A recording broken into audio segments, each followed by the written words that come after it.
Well, it's December. I guess it's time to do some holiday baking. Today, we're going to make 7 treats, 3 old favorites and 4 new favorites. Let's get started. These soft and chewy gingerbread oatmeal cookies have the most delicious spicy glaze. I'll start with 2 cups of rolled oats and blend them in my food processor until I get fine pieces like this, but not too powdery. Now I'll mix all the dry ingredients. I'll start with those blended oats, then add 1 2/3 cup of all-purpose flour, 1 teaspoon of baking soda, half a teaspoon of kosher salt, 2 teaspoons of ground ginger, half a teaspoon of nutmeg, 1 1/2 teaspoons of cinnamon, and 1/4 teaspoon of ground cloves. Now I'll whisk all that together until it's completely blended and set that aside.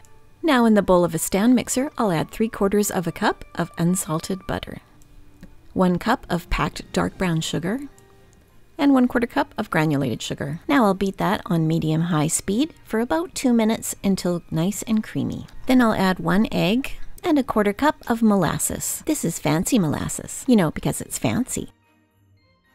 Can you tell it's cold in here? Hurry up already! 1 eternity later. Eventually, I got 1/4 cup of molasses into this bowl and mixing on high speed again until completely smooth. It took about a minute, and you might want to scrape down the sides. Now add the dry ingredients and mix on low until completely combined. You might want to get most of it in the bowl if possible. Once the dough is completely mixed, it'll be very, very thick and sticky.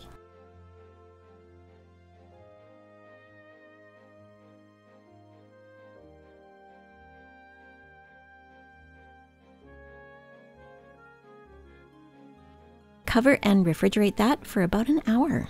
While that's chilling, you can get your baking sheets ready with parchment paper or silicone mats. Once the dough is chilled, it hardens quite a bit. So I'm going to use this big cookie scoop to get out the dough balls. This scoop is about 2 tablespoons. These cookies flatten quite a bit, so leave lots of space. I think I got about 8 per sheet. Into a 350-degree Fahrenheit oven for about 12 minutes. Halfway through, I'm going to smash them down with my spatula. And here they are, perfectly browned on the bottom. While these are cooling completely, we'll make the spicy glaze. Sift together 1 1/2 cups of icing sugar, 1/8 of a teaspoon of ground ginger, and 1/8 teaspoon of cinnamon. Just going to get out all those lumps. Now I'm going to add 1/4 teaspoon of vanilla extract and 2 tablespoons of heavy cream. You could also use milk or plant-based milk if you prefer. Whisk that together, and if necessary, you can add more cream or milk until it becomes this smooth, drippy glaze. I ended up adding another 2 tablespoons. This would definitely be easier with an electric mixer, but I wanted to show you that you can do it by hand.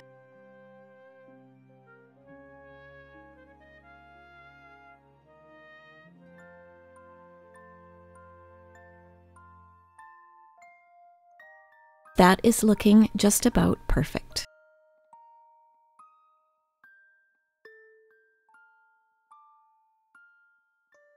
There are so many ways to frost these cookies, and it's really up to you what you prefer.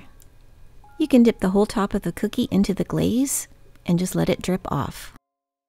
You can also use a spatula to spread the glaze around after you've dipped it, like this.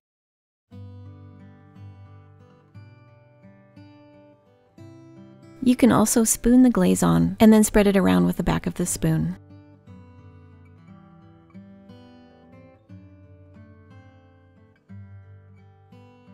I think this method is the slowest.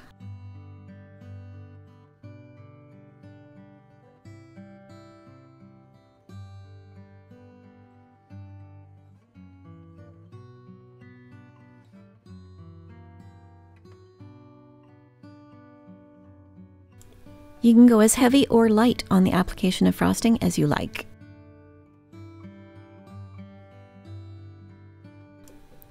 I ended up just dipping all the cookies in, and some of them I did more than once. When I was done, I had ended up using all the glaze.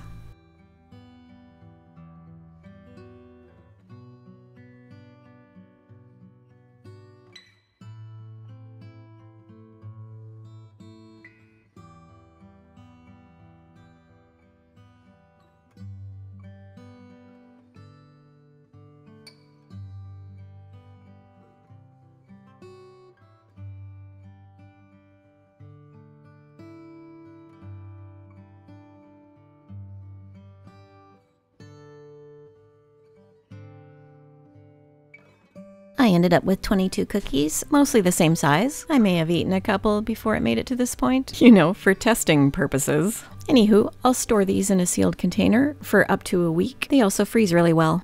If you'd like to try this recipe, you can find the recipe link in the description box below. You should make these cookies because I think you deserve it. Thanks again for watching. And I almost forgot to pay the river tax. Good girl, River. Let's make a super easy holiday treat. It's my take on a Rice Krispie square. I call it a Mars bar square.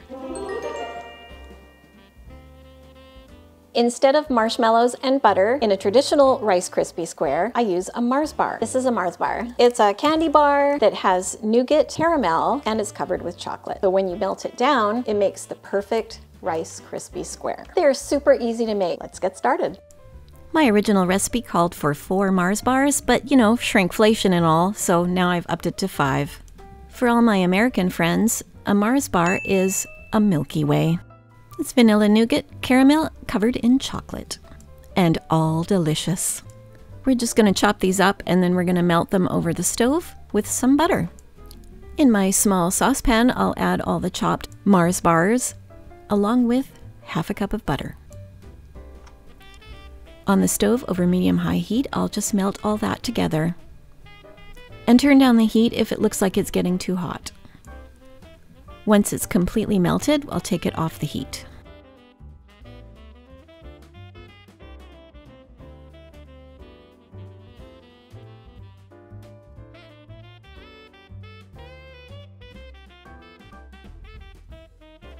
That's looking really good. In a large mixing bowl, I've added 3 cups of Rice Krispies cereal. And now I'm just going to pour in my melted Mars bar mixture. Stir that up as quickly as you can until everything is coated.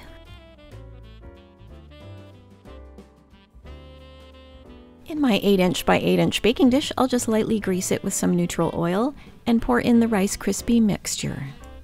Once it's in, you can flatten it down. Really get it into the corners.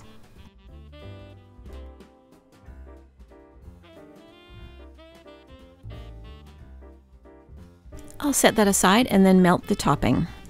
The topping is 1 cup of chocolate chips and a 1/4 cup of butter. And I just used the microwave to melt it 30 seconds at a time until it was nice and smooth.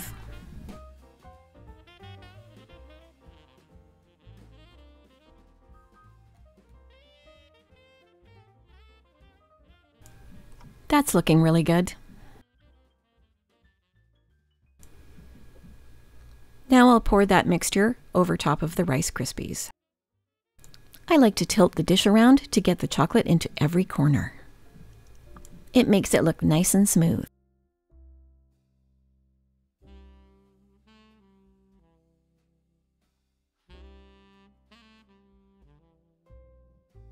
I'm feeling extra fancy, so I'll do some decorative swirly patterns. When that's done, just cover and refrigerate. To serve, just cut it into squares, whatever size you like. I think we need to do a little taste test. What do you think? Let's give it a try.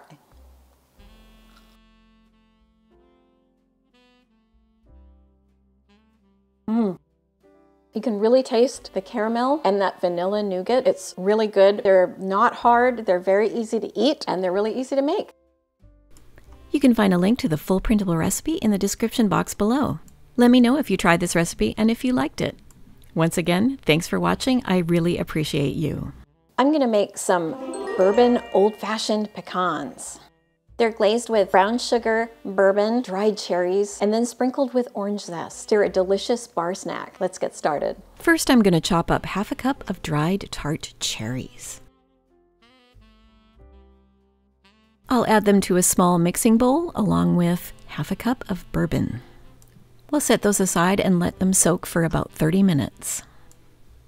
In another small bowl, I'll add half a cup of dark brown sugar, 2 teaspoons of kosher salt, half a teaspoon of cracked black pepper, and half a teaspoon of cayenne pepper. Mix those together and set that aside. For the next part, you'll need a large skillet with a good fitting lid. We're working with alcohol later, so we want to be able to put out a fire if we have one. Over medium heat, add 4 cups of pecans. We're just going to toast them for about 5 minutes until they get nice and fragrant and toasty. Now I'll add a 1/4 cup of unsalted butter and stir that until it's completely melted. Now I'll add my sugar mixture. And I'll stir that until the nuts are completely coated and the sugar starts to melt. Now I'll turn off the heat and add the bourbon and cherry mixture. It's important to have the heat off when you do this step, just in case of fire. Once the bourbon stops bubbling, you can turn the heat back on to medium and cook until the glaze is reduced. Remember to stir constantly so it doesn't burn. About like this. Then we're going to remove it from the heat and spread the nuts onto a prepared sheet pan. Spread them out into a single layer. Bake in a 350-degree Fahrenheit oven for about 10 minutes, stirring halfway through.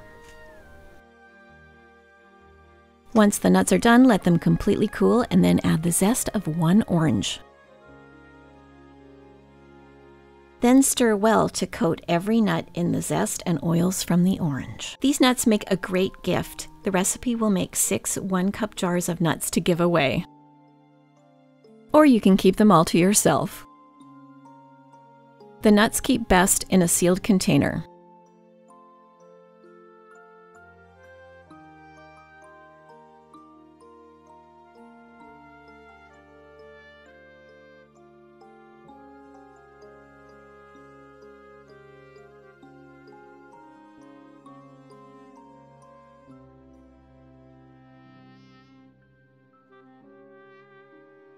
Now I think we should give these a try. As always, you can find the link to the full printable recipe in the description box below. Let me know if you tried the recipe and if you liked it. As always, I appreciate you. Thanks for watching. Let's make some peppermint candy cane shortbread. It has delicious peppermint icing and decorated with crushed candy canes. Let's get started. First, we'll crush up some candy canes for the decorations. Just unwrap a bunch of candy canes and put them in a Ziploc bag. Why are these so staticky? This is so annoying. Then get out all your holiday frustrations by whacking the stink out of these with whatever weapon you prefer. We want to end up with about a 1/4 cup of crushed candy canes. In a mixing bowl, we'll add 1 1/4 cups of all-purpose flour and a 1/2 cup of cornstarch. Get out of there. Stir that together and set aside. In the bowl of a stand mixer, I'm going to add 1 cup of butter and a 1/2 cup of icing sugar. We're going to beat that on medium-high speed until completely combined, scraping the sides of the bowl if necessary. Now I'll add 1/2 teaspoon of peppermint extract and mix to combine. Now I'll leave the mixer on low speed and slowly add the dry mixture.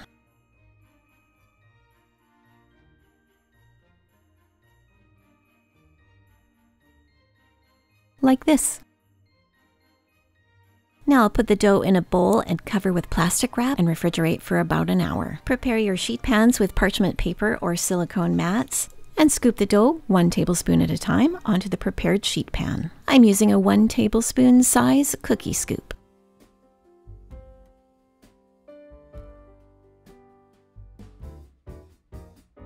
Once you've scooped the dough, roll it in your hands into a ball.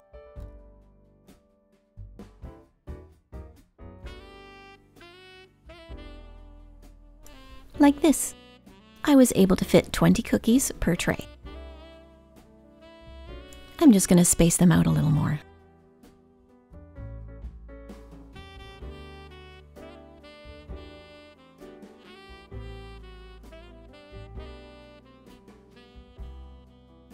Before I put these in the oven, I'm just going to flatten out the balls a bit with a spoon. Into a 350-degree Fahrenheit oven for 10 to 14 minutes. You know they're done when they're lightly browned on the bottom. Now I'll make the frosting. In a bowl of a stand mixer, I'll add 1.5 cups of icing sugar, 2 tablespoons of butter, 2 tablespoons of half and half, or you could use heavy cream or milk, and 1/4 teaspoon of peppermint extract. Now I'll beat that on medium-high speed until completely smooth. If necessary, you can add more milk. This looks good. To decorate these cookies, I'll use a small spatula and put a small amount of icing on the cookie and spread it around. Sprinkle on some crushed candy canes. This is completely optional. That looks good.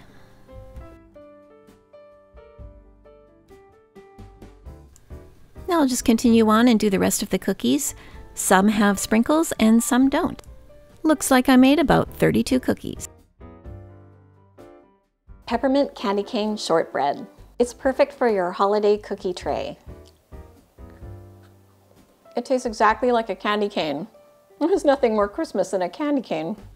You can find the link to the recipe in the description box below. Once again, thanks so much for watching. I really appreciate you. Well, hello there, buds. Come on in. We're gonna make some Nanaimo Bars, a Canadian classic dessert. What are Nanaimo Bars, you're asking? Nanaimo Bars are named after a city on Vancouver Island in British Columbia. This is how you spell it. Nanaimo. The earliest records of Nanaimo Bars were in 1953. So happy 70th birthday, Nanaimo Bars. Looking pretty good for your age. Maybe he liked older women.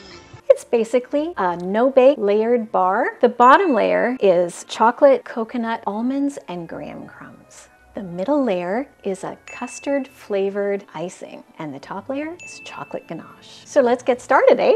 Before you get started, prepare your 9x13 pan by lining it with parchment paper. In a pot over medium heat, we're going to melt together 1 cup of butter, 1/2 cup of sugar, add 1/2 cup plus 2 tablespoons of cocoa powder, and 1 teaspoon of vanilla. Stir that until the butter is melted and the sugar is dissolved. Once that's all melted, add 2 beaten eggs, stir to combine, and then turn off the heat. For food safety reasons, I'm using pasteurized eggs this time. This is the brand I'm using. Once the mixture starts to thicken, you can add in the rest of the ingredients. 2 cups of sweetened shredded coconut, 1 cup of sliced almonds, and 1 cup of graham cracker crumbs. Stir until completely combined and then press into your prepared 9x13 pan. Get it as flat as you can, and then refrigerate while you make the next layer. In a stand mixer, beat 1/2 cup of butter until it's light and fluffy, and then add 4 cups of icing sugar or powdered sugar depending on where you're from. Add 4 tablespoons of custard powder. This is what I'm using. Add 6 tablespoons or 3/8 of a cup of milk. Mix until it's light and fluffy. Spread over the chilled chocolate base. Try to get it as flat as possible.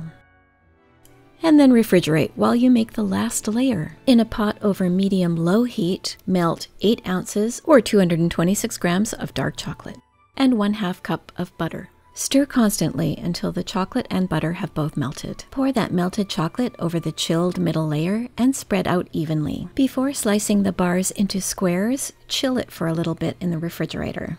Here are my tips for slicing Nanaimo Bars. After pouring on the chocolate layer and letting it set in the refrigerator for about 10 minutes, I slice the entire pan of bars. If you let the chocolate harden before slicing, it can crack. Crack, specifically. I like to wear gloves as it's less messy. You can cut the squares as large or as small as you like. These are probably twice as large as I would normally cut them, but I'm taking a photo later, so I wanted a nice size. That's what she said. Store Nanaimo Bars in the refrigerator, but they taste best at room temperature. They also freeze really well. So show your Canadian spirit and give these Nanaimo Bars a try. Let me know in the comments if you tried them and if you liked them. You can find the link to the full printable recipe in the description box below. Before you go, please do me a favor and like, subscribe, and share. Those things really do help out a small channel. So thanks for hanging out with me today, and we'll see you in the next video. I don't know what to say.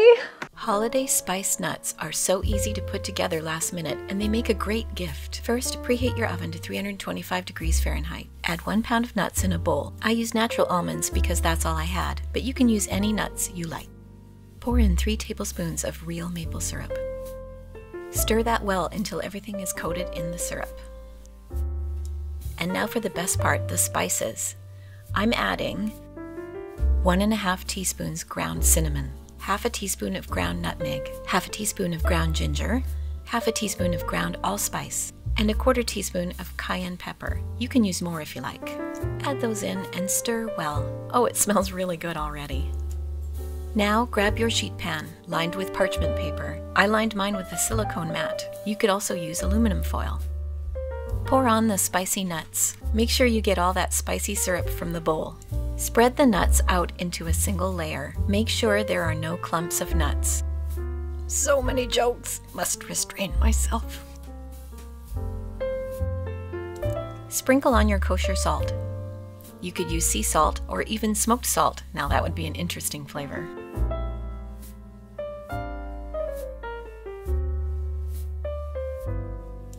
Pop that into a 325 degree Fahrenheit oven for about 35 minutes. You want to stir them every 10 minutes so the coating can crisp up on all sides. This is what they look like after 35 minutes. Cool them completely before adding to your jar. I'm going to put some in this clean jar.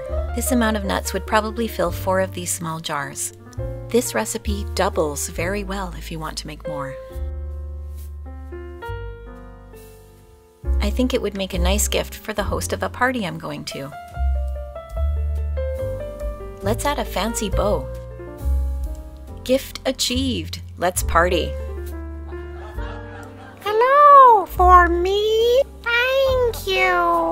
Oh, yum yum. So spicy, just like you. Wow. You could certainly get more fancy than I did, with a nice ribbon and a custom label. I hope you'll give these holiday spice nuts a try. As always, you can find the full printable recipe on my website. If you like my videos, please like and subscribe. It really helps me out. Thanks for watching! Let's make coconut lime bars. These bright and chewy bars have a rich, buttery shortbread crust and a delicious lime and coconut filling. Let's get started. Preheat your oven to 350 degrees Fahrenheit and line a 9 by 13 inch baking dish with parchment paper or aluminum foil. Aluminum foil works best, but I don't have any at the moment. Set that aside while you make the crust. To a food processor, add 1 3/4 cups of all-purpose flour, a ½ cup of light brown sugar, and 1 cup of butter cut into cubes. Process until the mixture looks like coarse crumbs, kind of like this. Pour the mixture into your prepared pan. Using your hands, press the mixture down into the pan. Flatten it as much as possible, and then pop that into your 350 degree oven for about 20 minutes, or until the edges start to turn color. While that's baking, we'll make the lime and coconut filling. We'll use the food processor again, so clean that out and add 2 cups of granulated sugar, a ½ cup of freshly squeezed lime juice. This is from 4 limes. The zest from 1 lime, a ¼ cup of all-purpose flour, and 4 eggs. Process until smooth. By now, the crust should be finished baking, so bring that out of the oven and sprinkle on 3/4 cup of sweetened shredded coconut. Okay, this parchment paper is driving me nuts, so I'm going to clip it out of my way temporarily until I'm done. You're a genius. Pour the lime and coconut mixture over top of the coconut. Then sprinkle over another 3/4 cup of coconut. This goes back in the oven for 25 to 30 minutes or until the top is just set. Cool the bars completely before dusting with icing sugar. Cut into bars into whatever size you like. You can find the link to the full printable recipe in the description box below. If you learned anything from this video, please do me a favor and like, subscribe, and share. Those things really do help out a small channel. As always, I appreciate you. Thanks for watching.